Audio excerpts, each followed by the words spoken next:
Blinken's China visit is being closely watched by China's neighbors in Asia. The director and CEO at Singapore's Iseas Yusof Ishak Institute, a research center, told our reporter Miro Liu that Blinken's delayed visit has been met with a collective sigh of relief from many Asian nations.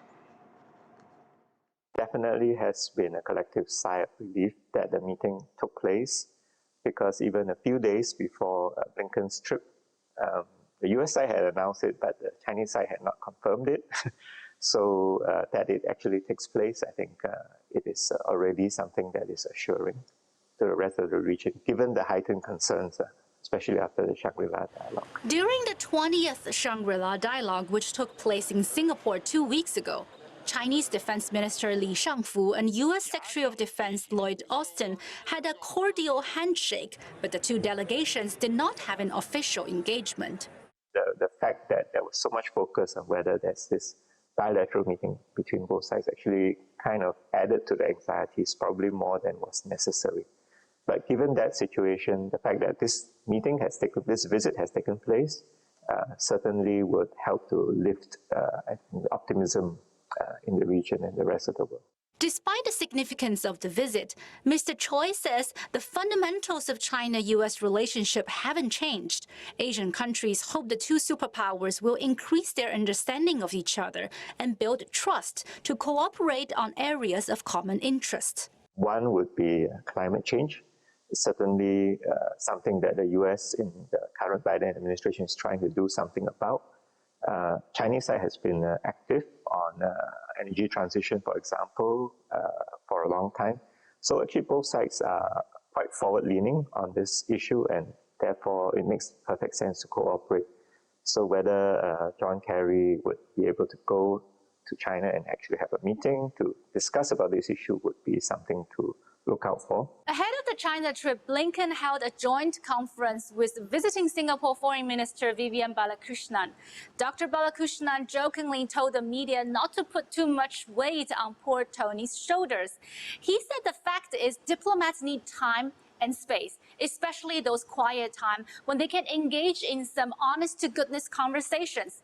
The meeting is significant, but not sufficient. There are fundamental differences in value, in outlook, and it takes time for mutual respect and strategic trust to be built in. Miro Liu, CGTN, Singapore. Okay, let's talk more about this very significant meeting, very significant weekend. And we are now joined by Josef Gregory Mahoney. He is the professor of politics and international relations at East China Normal University in the lovely city of Shanghai. Thanks for coming on. We certainly appreciate it. Thank you for having me. Let's begin by talking about President Xi talking about the meetings between the U.S. and Chinese officials as very good. Blinken describing the progress, but as a process. Okay, what is your big takeaway from the shared discussions this weekend? Any surprises? And are you hopeful that the leaders of these two powerful nations are going to be able to continue to meet and continue to kind of hammer away and get back on the right path, as people would say?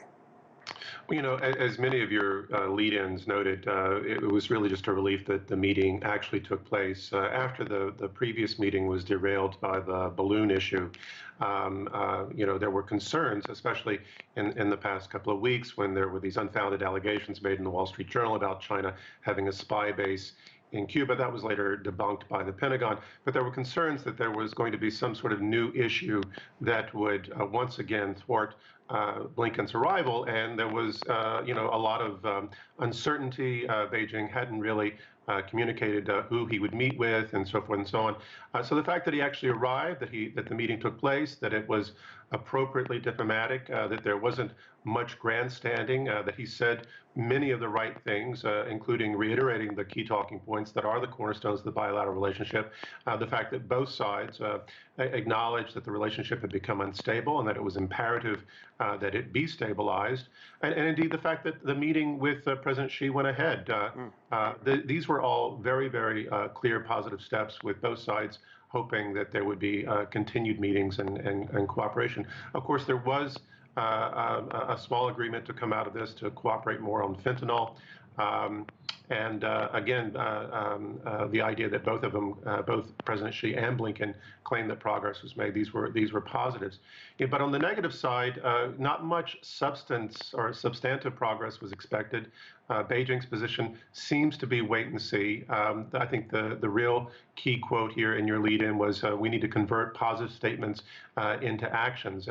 If the U.S. is really keen to stabilize the relationship, then less provocations towards China over Taiwan, less close encounters in the Taiwan Strait and South China Sea, as well as dropping the spurious sanctions against the Chinese defense minister, and taking really pragmatic action on the tariffs, given America's long-running trade wars. These are the sorts of concrete next steps that need to be taken.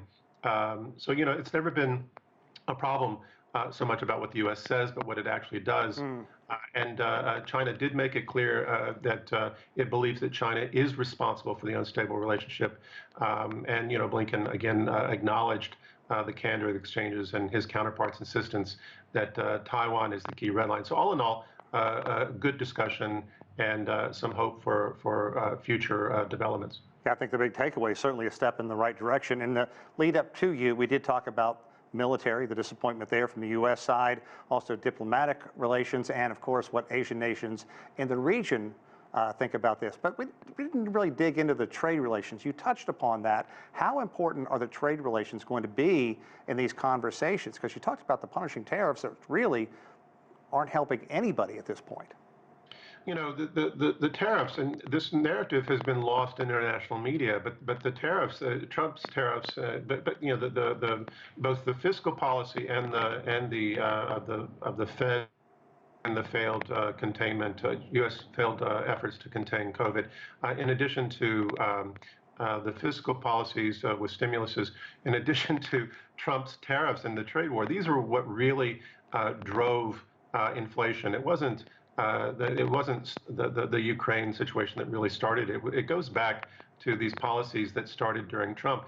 And unfortunately, with regard to the trade war, Biden has continued this policy. Now, you know, what we hear is that there are two different camps in the Biden administration. One camp that is nominally ascribed to Janet Yellen, that acknowledges that these tariffs are ridiculous, that they're hurting both sides, and that it's imperative that the U.S. finds a way out from underneath these, particularly with the inflation that has been a problem, and the fact that the Fed raising interest rates has put so much pressure on workers, the middle class, the working class, and indeed the fear that the U.S. will encounter an economic recession this year due to those increasing interest rates, which even though they were just paused, they're expected to continue. But the other problem is that, you know, there's word that the Commerce Secretary remains kind of a hawk. That she wants to continue this adversarial relationship. Whether or not that's true, that's what we hear. So there's some elements in the administration that seem committed to sort of an aggressive reshoring, building a manufacturing base in the U.S. versus those that want to take a more open approach. And it seems a lot of that would come down to face-to-face meetings between the two presidents. We don't have a lot of time, Joseph. Give me your best thoughts on when Presidents Biden and Xi will sit down next and either hash out things or try to go back to what they carved out in Bali. You know, the most optimistic hope that we had this year was that the original meeting that was scheduled with Blinken, that this might culminate in a one-on summit later this year. I think it's more likely that we should expect the two leaders to meet on the sidelines of either the G20 or the APEC later this year. That would be a positive step, and I would be surprised if that doesn't happen at this point. Always a pleasure. Josef Gregory Mahoney, we certainly appreciate your insight, and we hope you're right on that last matter as well. Thank you so much.